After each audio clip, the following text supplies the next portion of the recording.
Qué lindo poder verles hoy en este domingo, algunos muy temprano en escuela dominical, a pesar del frío estuvimos ahí y no me van a dejar mentir que tuvimos un buen tiempo en escuela dominical estudiando la nueva serie de estudios que estamos utilizando, el nuevo ciclo en esta temporada. El sermón de hoy lo he titulado Yo no, la gracia que transforma. Y espero que usted y yo podamos salir de este lugar desafiados, realmente.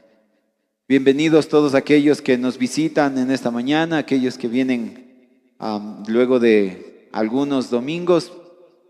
Bienvenidos a casa. Amén. Yo quiero que mientras voy hablando usted vaya abriendo su Biblia en Gálatas 2, a partir del verso 11 hasta el versículo 21. Quiero que usted, ya tuvimos una lectura hace un momento, nuestro hermano Néstor había leído este pasaje, pero yo quisiera que usted lo tenga abierto también, porque vamos a regresar muchas veces a esta sección.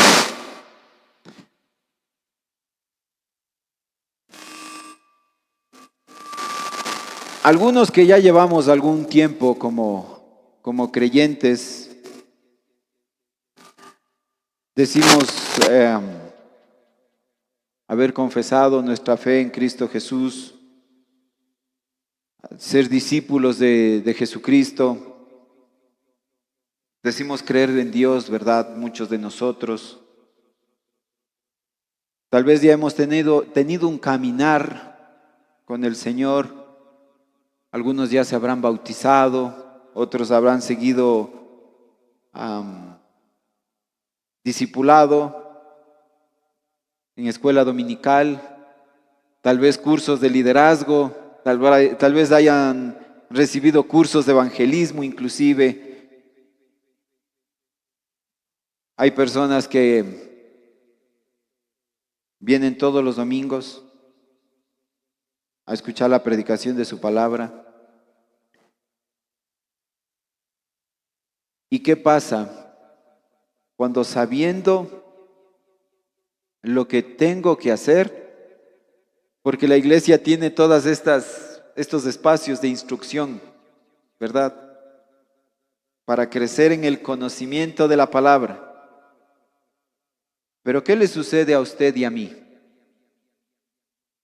Al salir de la iglesia, parece que se nos olvida todo, ¿verdad? Y escuchamos un sermón, salimos exhortados del sermón y decimos, sí, lo que el pastor predicó es bíblico, es verdad de Dios. Pero ¿cuánto nos dura aquello? Tal vez el lunes, el martes, a más tardar el miércoles ya se nos olvidó. ¿Por qué el hombre actúa de esta forma, verdad? Inclusive si preguntara de una forma rápida, hermanos, ¿de qué prediqué el domingo anterior? Tal vez unos pocos dijeran, otros tal vez necesitarían un poco más de tiempo para poder decir, pastor, usted predicó de esto. Y ni se diga, mi amado hermano, de aquellos que aún no han confesado, no han declarado que Jesús es su Señor. Y lo que hace este pasaje es recordarle a usted que no se trata de usted. Jamás se trata de usted, mi amado hermano. Lo que habla la palabra no es ponerle al hombre en un trono y que Dios es un mago de la lámpara que debe cumplirle los deseos, sus anhelos. No, mi amado hermano. Esto estaremos viendo hoy, pero yo quiero recordar ¿Qué refleja mi vida y mi corazón cuando yo estudio la palabra, cuando digo sí, amén, aleluya, pero sigo viviendo en pecado? Gloria a Dios, pero salgo de aquí, tan poca retentiva tenemos, porque la Biblia no debe ser medida en cuanto yo conozco. La Biblia debe ser medida en cuanto yo vivo esa palabra. ¿Cuánto vives la Biblia? No, ¿cuánto conoces de Biblia? ¿Cuánto vives la Biblia? Y ahí el desafío que el apóstol da a sus creyentes. La carta a los Gálatas es una de las cartas que más rompe nuestro orgullo. Porque reemplazar el trono que le corresponde solo a Dios y solo a Él, para poner al hombre en el centro, ya es un falso evangelio. Se diga que se diga, se adorne como se adorne esto, pero cuando le quitamos el trono que solo le pertenece a Dios, a su justicia y su redención a través de Cristo Jesús, y pongo mi humanidad, me olvido de lo que se trata el evangelio.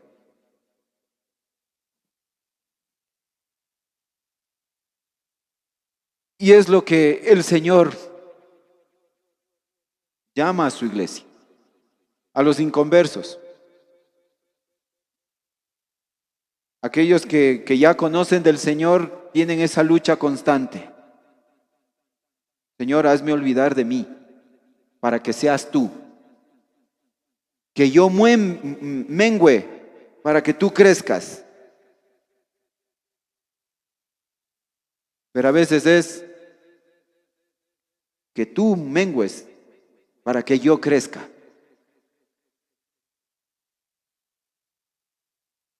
Y los deseos, anhelos que tenemos como seres humanos reemplazan lo que realmente Dios ha hecho, lo glorioso que ha hecho por usted y por mí. Por eso no se trata de mí, no soy yo. Lo que dice Gálatas 2:20, no, con Cristo estoy juntamente crucificado y ya no soy yo muero con Él, se acabó. Él es el que da la gloria y la honra. Y la iglesia de Galacia no estaba abandonando a Cristo directamente, sino que estaba distorsionando el evangelio muy sutilmente. Mire cómo se puede caer en el engaño cuando el enfoque cambia. Y vemos cómo este no era un conflicto personal entre Pedro y Pablo, sino que era una amenaza al evangelio mismo. Pablo no confronta a Pedro por su personalidad, aunque sabemos que Pedro tenía una personalidad muy fuerte, muy complicada, un carácter difícil. Posiblemente chocaba mucho con sus compañeros discípulos también. Pero Pablo no le está confrontando a Pedro por su personalidad, sino por su conducta que negaba la verdad del evangelio.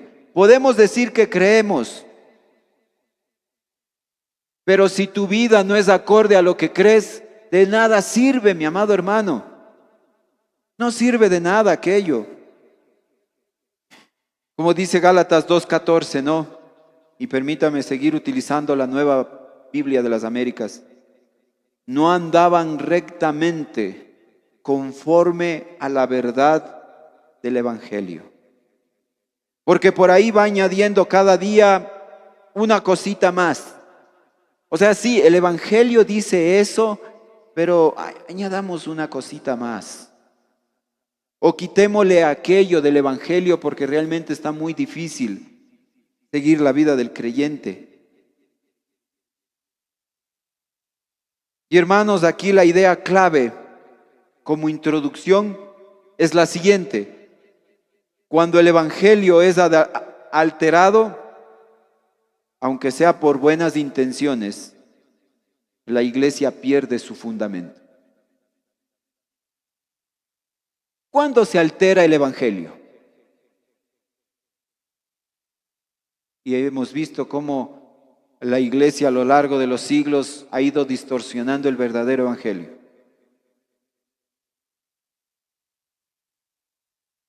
Y ahí está profesando la gente y la gente diciendo amén, aleluya, pero realmente están lejos de Dios. ¿Sabe por qué es difícil para un impío aceptar el evangelio? No porque no crea en Dios. En verdad se lo digo. Porque es muy difícil negar la existencia de Dios, inclusive para el ateo. Entonces la pregunta es esta: ¿por qué para el impío es tan difícil aceptar el evangelio? Porque el evangelio hace que te olvides de ti, porque ya no eres tú. Eso es el evangelio. Y por eso para el impío es tan difícil reconocer eso, que ya no soy yo, ya no son mis deseos, mis anhelos. Yo no. Es Él. El evangelio se trata de Él, exclusivamente, enteramente, de principio a fin. El evangelio se trata de Él, no de mi intelecto, de mi capacidad, de mis sueños, de mis metas. Eso está en segundo plano, en tercer plano, en cuarto plano. Lo principal es de Él. Ya no eres tú. Por eso choca con el orgullo de muchos, mayormente con los impíos, con los inconversos. Eso realmente es palo con piedra. Porque ¿cómo es que tengo que morir yo para que Él? No, yo tengo una vida que debe ser vivida. Y ahí nos equivocamos. Y todo pierde. La idea central de lo que les comparto en esta mañana es que el creyente es justificado únicamente por la fe en Cristo. Justificado, solo por Él. ¿Justificado? Sí. Quien merecía el castigo eres tú. Y por Cristo, por la justicia de Él, eres justificado y no recibes el castigo que mereces. Entonces, el creyente es justificado únicamente por la fe en Cristo.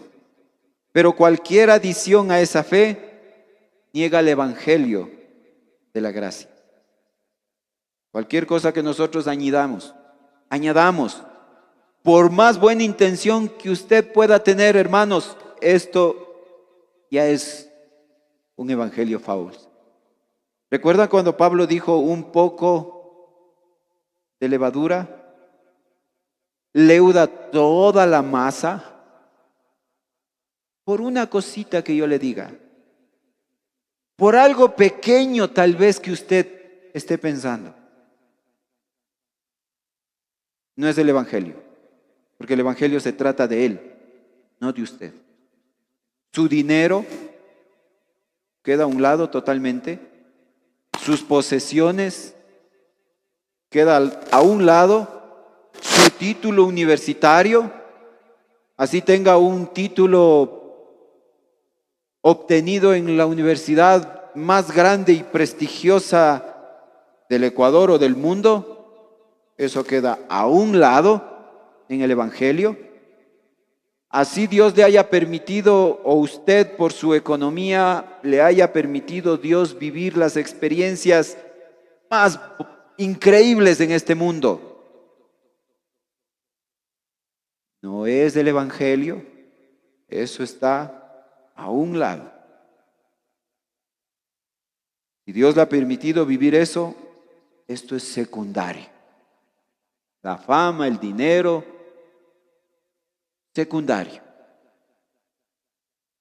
El Evangelio está por encima de toda reputación humana. Y vemos esto de los versículos 11 al 14. ¿Cómo vemos que Pedro va a Antioquía?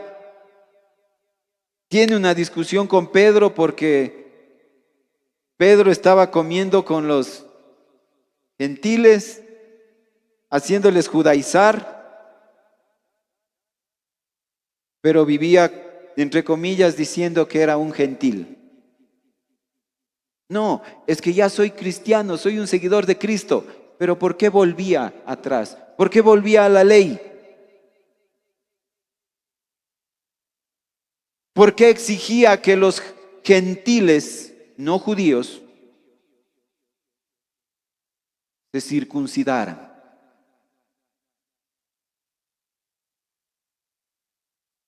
Dice el último versículo, el 21, ¿no? Entonces Cristo murió en vano. Si viviéramos por la justicia de la ley, en vano murió Cristo. Y Pedro sabía la verdad. Había vivido 3 años y medio con el Mesías, con el Señor Jesucristo, día y noche. Conoció la verdad de su palabra. Pero él comía con gentiles libremente. Pero tenía una reputación que cuidar. Y ahí fue el error de Pedro. Porque su hipocresía influyó a otros, incluso a Bernabé. Mire lo que dice el verso 13, y el resto de los judíos se le unía en su hipocresía, de tal manera que aún Bernabé fue arrastrado por la hipocresía de ellos. Como un discípulo como Bernabé, que acompañó a Pablo en las misiones, predicó del Evangelio, se dejó llevar por la fama y la reputación que tenía.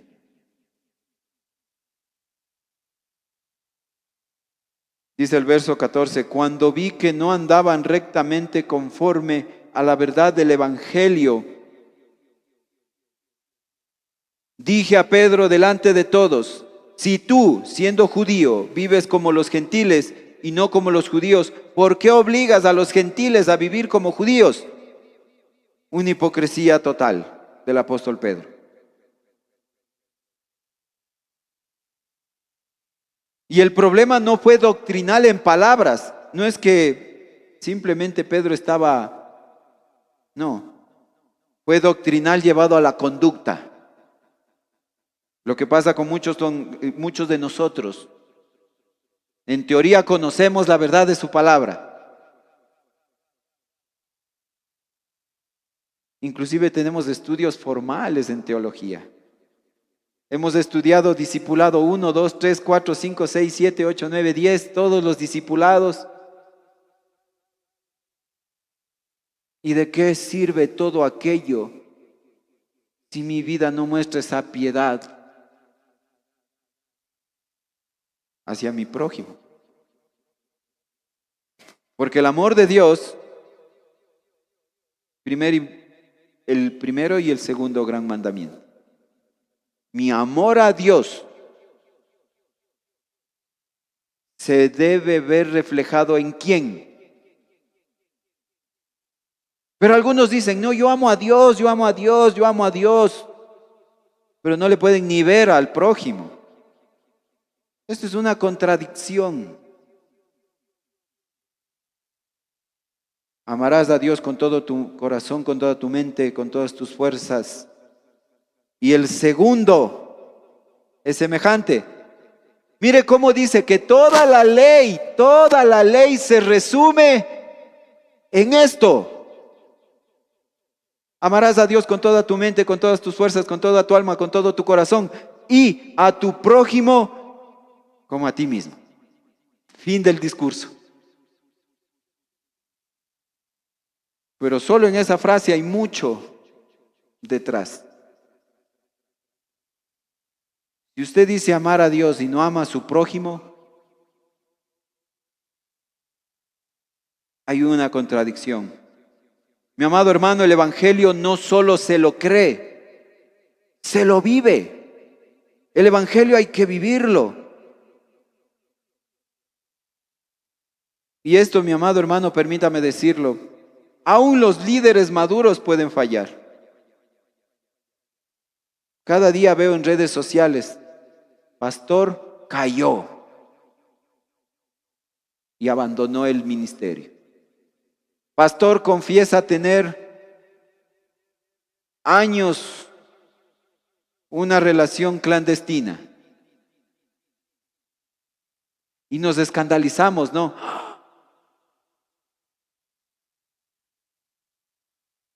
Pero cuando el hermano, cuando ya no es un pastor, es un hermano de la congregación asistente que hace lo mismo, ahí no nos escandalizamos tanto, ¿no? Pero delante del Señor, ¿ambos tienen el mismo peso o no? Delante del Señor tienen el mismo peso.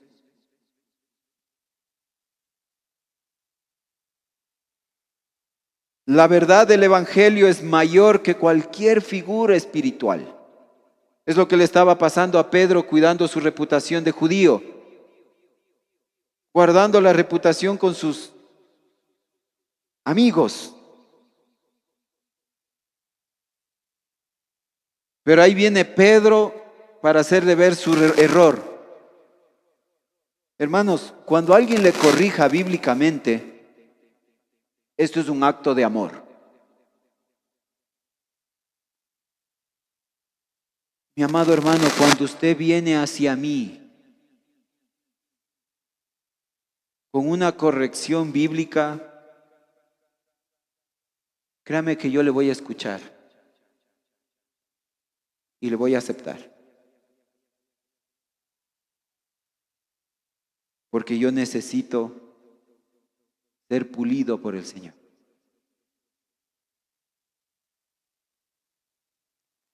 Vámonos a Proverbios 27:5, por favor.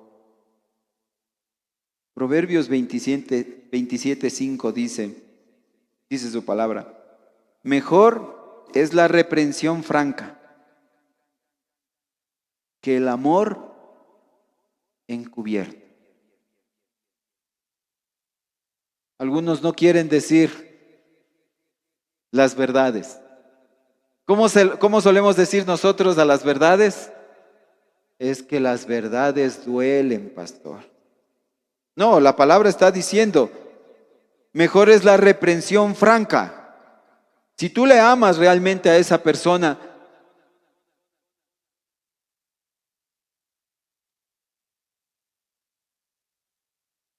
en cualquier actitud, en cualquier acción, en las decisiones que tomamos. ¿Qué pasa con los jóvenes, no? Cuando están con una pareja, los jóvenes cristianos, cuando se enamoran de una señorita, de un joven inconverso. Como decía cierto predicador, se vuelven los mejores misioneros y evangelistas. No, pastor, tranquilo, yo le voy a cambiar. Pero ¿qué pasa cuando eso no conviene? Gloria a Dios cuando con el tiempo la otra persona también es bautizada y confiesa. ¿Ha pasado eso? Las señales, las personas alrededor diciéndole, no es para ti, no te conviene. Lo decimos por amor, porque queremos que esa persona no se equivoque. Cuando damos un consejo, Si alguien quiere gastar todo su dinero en la lotería, ¿qué le va a decir usted a ese amigo que dice, no, mi sueldo voy a gastar en la lotería? Es que están rifando 2 millones. Usted se acerca y le dice, si ganas me das un poquito. O le dice, ¿qué vas a hacer? No lo hagas. Usted, por el amor que le tiene a su prójimo, lo va a hacer. Yo quería salir a correr en las 10K de los 3 Juanes del día viernes. Pregúnteme si he entrenado. 10 kilómetros a full. Algunos hermanos que están aquí presentes salieron a correr. Pero el pastor, hermanos, no ha entrenado en mucho tiempo. No ha salido a trotar meses. Pero yo quería salir a correr. Y ahí estuvo mi esposita para darme el consejo sabio. Mi amor, no salgas a correr. No has entrenado. Te puede dar algo. ¿Buen consejo o mal consejo? Un buen consejo. Y me abstuve de correr.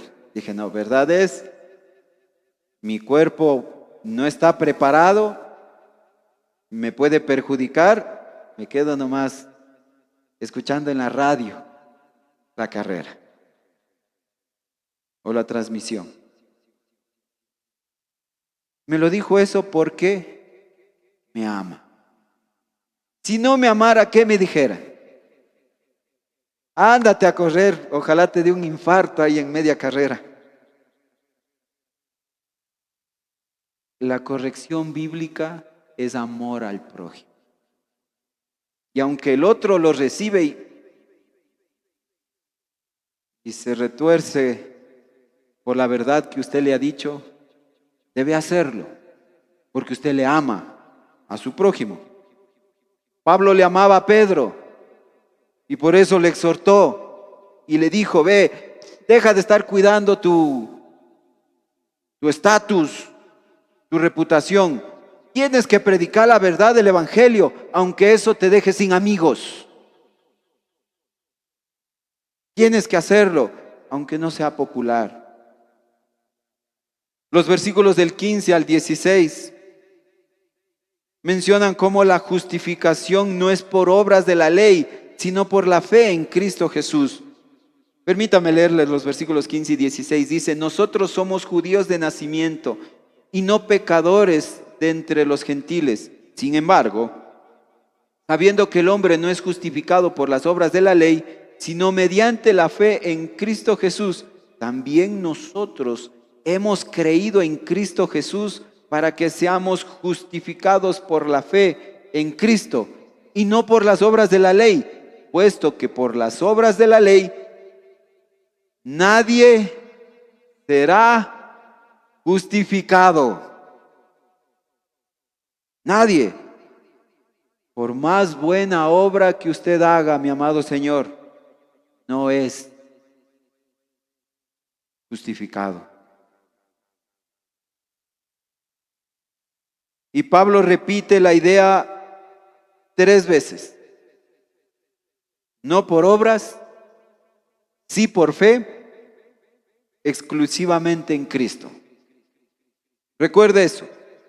No por obras, sí por fe y exclusivamente en Cristo. Esto demuestra la centralidad absoluta de esta doctrina. Yo no. Yo soy justificado por la obra de Cristo, no por mi obra, por mi don de gente, por Cristo. Y al amar a Cristo, el resultado va a ser que usted sea una buena persona, un buen ciudadano, un buen padre de familia, un buen esposo antes que buen padre, porque algunos son buenos padres y después buenos esposos. No, usted tiene que ser un buen esposo y después un buen padre.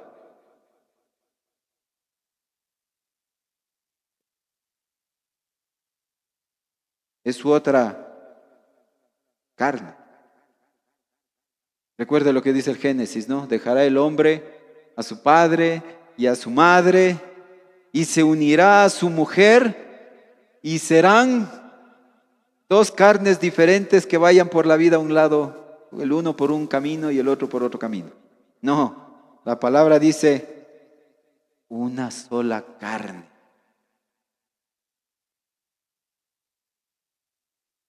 Y hermanos, la definición de la justificación es el acto legal de Dios por el cual declara justo al pecador que cree en Cristo.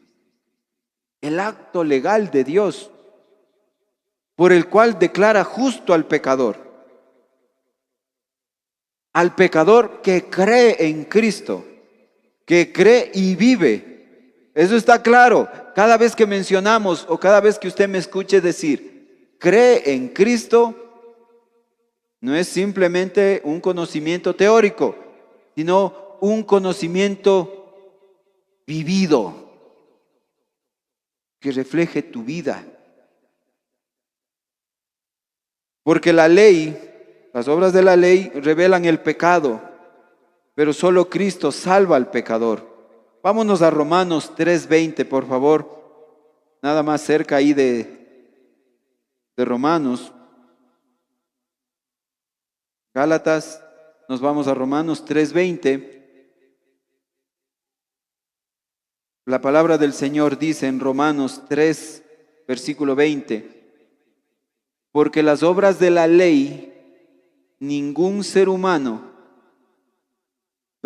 porque por las obras de la ley, ningún ser humano será justificado delante de él, pues por medio de la ley viene el conocimiento del pecado.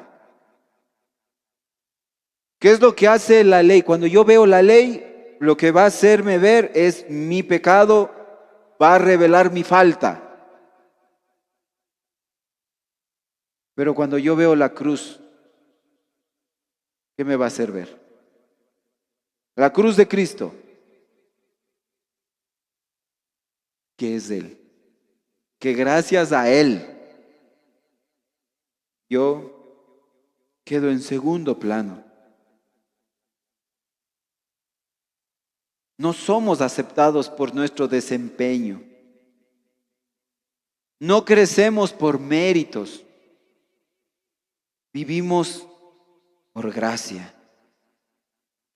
Pero más adelante, el apóstol Pablo menciona en los versículos 17 y 18 lo siguiente: pero si buscando ser justificados en Cristo, también nosotros hemos sido hallados pecadores, ¿es Cristo entonces ministro de pecado? De ningún modo, porque si yo reedifico lo que en otro tiempo destruí, yo mismo resulto transgresor. Y Pablo aquí está anticipando una objeción. Si nosotros volvemos a la ley,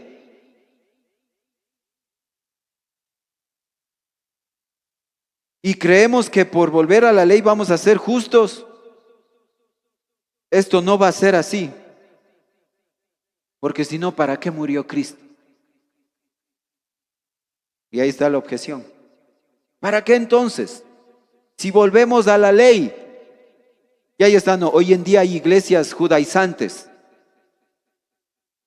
O sea, iglesias que son cristianos, pero al mismo tiempo dicen, ustedes tienen que regresar al tiempo de los judíos y todo eso.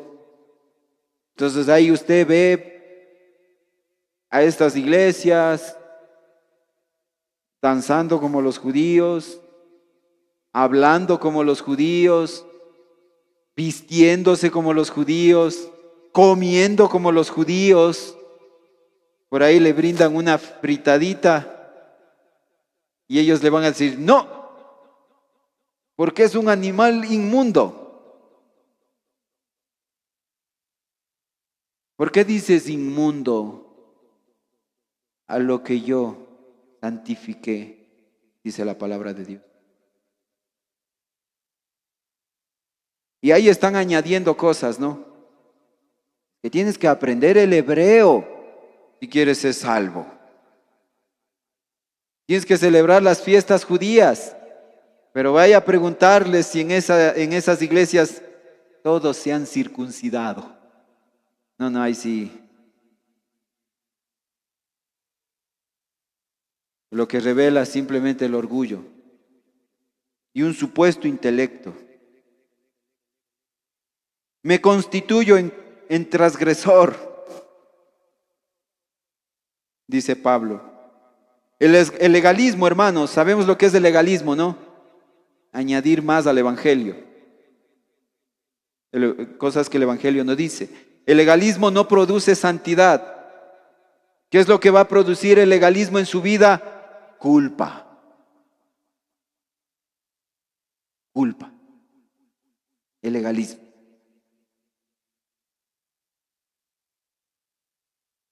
La convicción que usted tiene para venir a la iglesia tiene que ser con un corazón que en su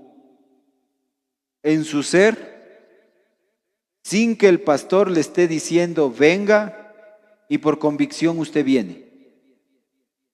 Pero ¿cuándo es el legalismo? Cuando usted piense que por venir a la iglesia usted es salvado. Y ahí es el grave error. Vamos a ver ahora en qué es la iglesia, ¿no? Ya la próxima semana. Pero me he dado un poco de adelanto en lo que es los cultos bíblicos y de oración los días miércoles.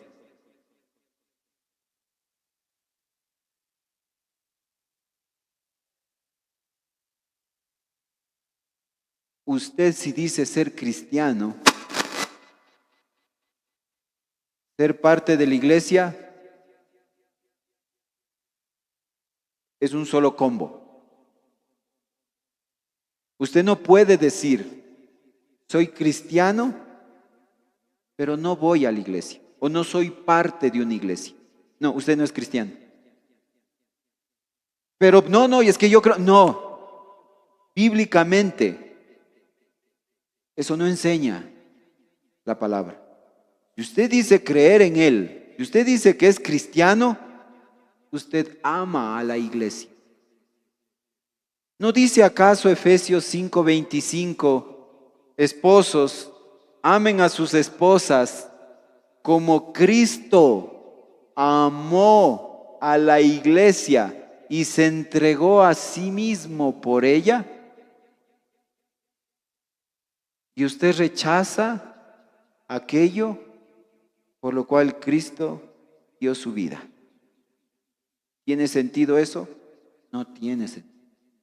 Cuando usted dice, yo creo en Dios, pero no en la iglesia. No. Es una contradicción que el cristiano diga amar a Dios, ser un discípulo de Cristo, pero decirme, yo no asisto a la iglesia, yo no, que es a mi modo. No va de la mano eso. Usted es un creyente y usted ama a la iglesia. ¿Y sabe por qué usted ama a la iglesia? Porque Cristo, aquel que dio su vida por usted, dio su vida por la iglesia, por su pueblo. Y ahí la razón por la cual yo debo amar a la iglesia. ¿Y qué significa amar a la iglesia? ¿Amar esto? Amar a la iglesia es amarnos los unos a los otros. El pueblo redimido por Dios. Aunque algunos sean más difíciles de amar que otros, pero ahí vamos en la lucha. Nos amamos todos, porque somos la iglesia. La iglesia que Cristo pagó con su sangre. El evangelio con añadidos deja de ser evangelio. ¿Está claro esto? El evangelio con añadidos deja de ser evangelio. Ya es un evangelio adulterado. No va con el Señor. Más adelante los versículos 19 y 20 dicen, pues mediante la ley, yo morí a la ley, a fin de vivir para Dios. Con Cristo he sido crucificado, y ya no soy yo el que vive, sino que Cristo vive en mí. Y la vida que ahora vivo en la carne, la vivo por la fe en el Hijo de Dios, el cual me amó y se entregó a sí mismo por mí.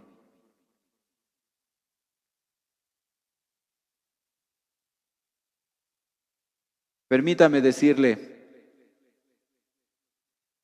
que es uno de los versículos que más ha impactado mi vida de creyente. ¿Con Cristo he sido crucificado?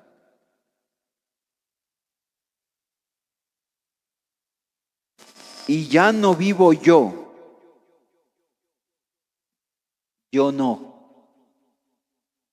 ya no soy yo, es Él. Y lo que Pablo trata de decir aquí es tu unión con Cristo.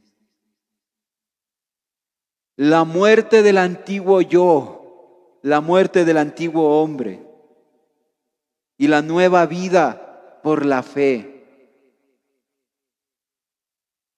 Esto no es un automejoramiento.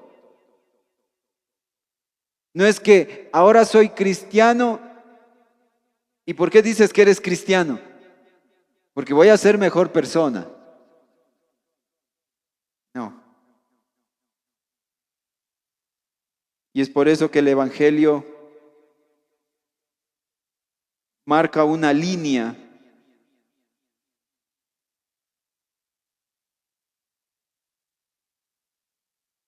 para decirte, ok, ¿quieres seguirme? Ok, puedes seguirme, pero toma tu cruz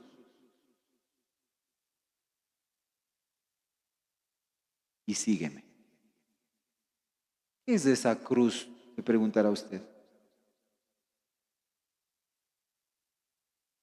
El yo. Dejarlo a un lado. Y que solo sea Cristo. Vivir la vida de Cristo. Usted me puede decir esta mañana, pastor, es imposible lo que usted me está diciendo. Vivir de esa manera es imposible. Y yo te voy a decir, en la carne es imposible. Y por eso Dios envió al Consolador, al Ayudador, al Espíritu Santo. Porque nosotros en nuestras fuerzas no podemos. Es imposible. Todo lo que yo está hablando, todo lo que yo hablo, tal vez usted escucha y dice, wow, o sea, es una utopía lo que dice el pastor, porque es tan difícil y tan grande vivir una vida como la que Cristo vivió. Eso es difícil, pastor. Y yo le voy a responder, sí, mi hermano, es difícil. Es imposible en la carne. Claro que sí, en la carne. Pero ya no vivo yo. Vive Cristo en mí. ¿Sí se da cuenta cómo aquí desplaza al hombre? El Evangelio desplaza al hombre y se trata de él. Es una nueva identidad.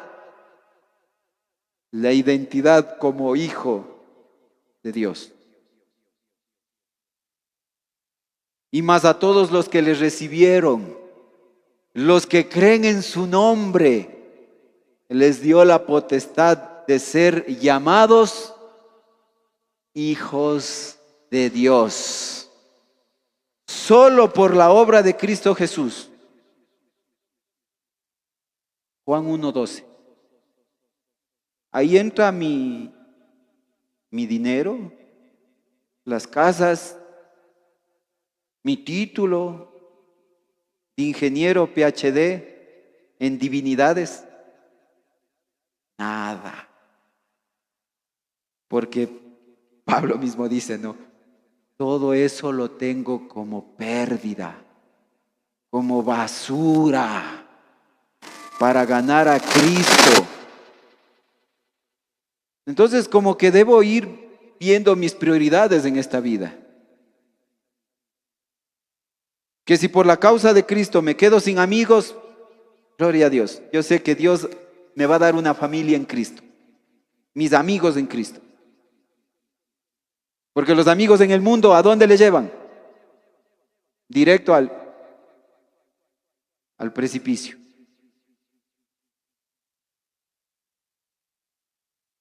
Y cuando usted tenga a su amigo creyente, yo sé que para muchos hacer amigos es difícil. Y está bien, no se sienta mal. Pero cuando tenga un amigo creyente, atesórelo.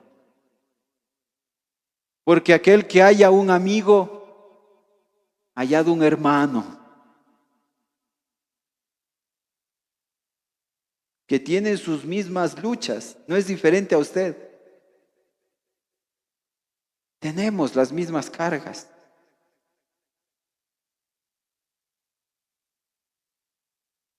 Vamos a Romanos 6:6, por favor.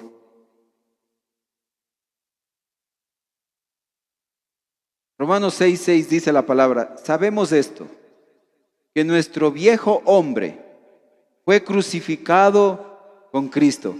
¿Qué pasó con el viejo hombre? Fue crucificado con Cristo, para que nuestro cuerpo de pecado fuera destruido, a fin de que ya no seamos esclavos del pecado. Hermanos, pero si usted dice ser cristiano y sigue viviendo la vida de pecado, permítame hacerle una ilustración exagerada. Es como ponerle un traje nuevo a un cadáver. ¿Sí? Un trajecito nuevo a un cadáver, diciendo, no, yo sí creo, pero no vivo acorde. No sirve de nada. Y debemos vivir con dependencia diaria, todos los días, hermanos, no solo los domingos, no solo los miércoles que nos reunimos. Entonces, a diario, en su trabajo, en su empresa, en su profesión, en su familia. Esto tiene una aplicación práctica, mi hermano. La vida cristiana es práctica, no se queda en una filosofía bonita nada más. Como cuando Karl Marx escribió su manifiesto comunista y mostró un bonito diseño, una bonita estructura de que se puede vivir en sociedad, repartiendo todo en partes iguales para todos. Que eso a la práctica bonito se veía en el libro, una sociedad perfecta, donde todos tienen lo mismo. Repartimos el queso en partes iguales.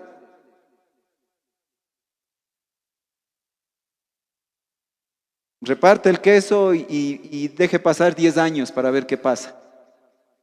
Va a pasar lo mismo. Unos tendrán menos, otros tendrán más. Entonces es una utopía. La filosofía, el evangelio es práctico. El evangelio se va a la vida diaria y debemos vivir con dependencia diaria. Cristo es el centro y la fe gobierna nuestra vida. Y para terminar el versículo 21, Pablo menciona, no hago nula la gracia de Dios, porque si la justicia viene por medio de la ley, entonces Cristo murió en vano. No hay un punto medio, mi hermano. O es la gracia o es las obras, y no es por obras. pero la gracia te hace hacer obras. Muéstrame tu fe. ¿Tienes fe? Muéstrame tus obras. No muéstrame tus obras para ver tu fe. Esto coexiste, es la base de la salvación. Hermanos, nada puede añadirse a la obra perfecta de Cristo. Por eso Cristo en la cruz dijo, consumado es.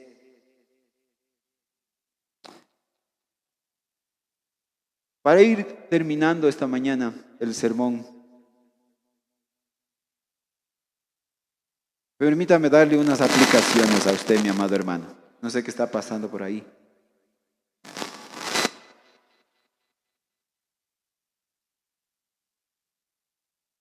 El que tiene oídos, oiga.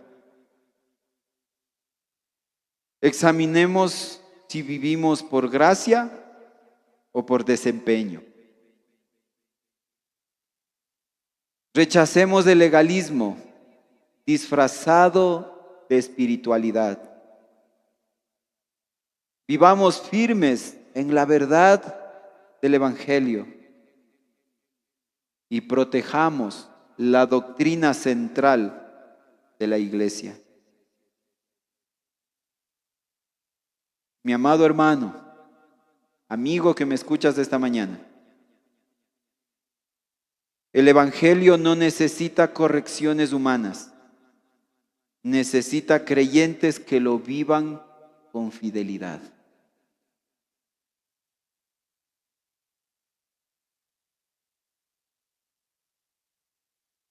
Somos salvos solo por Cristo. Vivimos solo por la fe. Y damos gloria solo a Dios. Cierre sus ojos, mi amado hermano. Que nada le interrumpa la comunión que debe tener con el Padre.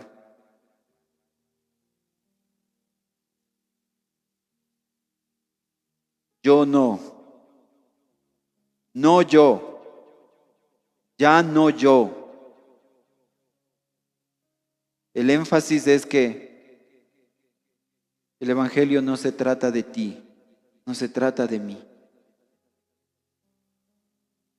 Se trata de Cristo Jesús.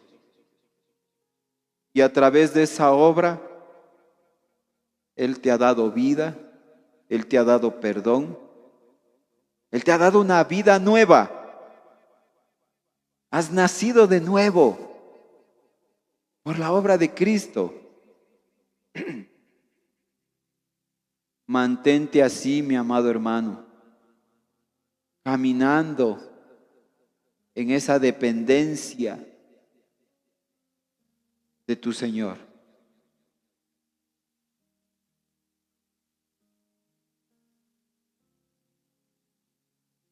Y aquellos que aún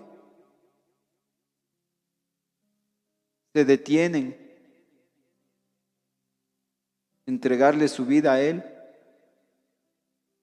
recuerda algo esta mañana. No tienes la vida comprada. Dios te la puede arrebatar en cualquier momento. El día de salvación es hoy. Confiésale a tu Señor que eres un pecador. Arrepiéntete y confiésalo como tu Señor y Salvador. Y siempre recuerda que no se trata de ti, sino de Él. Lo bueno que vean en ti es Cristo Jesús. Y lo malo que vean en ti eres tú mismo.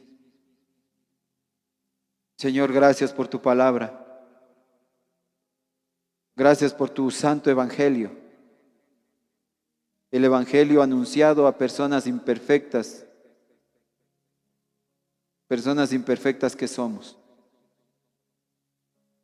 pero por la obra de Cristo Jesús justificados y podemos venir delante de ti. Que no se nos olvide esta verdad de siempre caminar recordando que tú eres el Señor de nuestra vida. Y te demos gloria en todo lo que hacemos. Porque realmente necesitamos de ti en nuestra vida, Señor. Realmente te necesitamos. Ayúdanos en cada paso que damos, en cada negocio que hacemos, en cada venta, cada compra, que podamos reflejar a Cristo. En cada acción, en cada palabra, en cada gesto.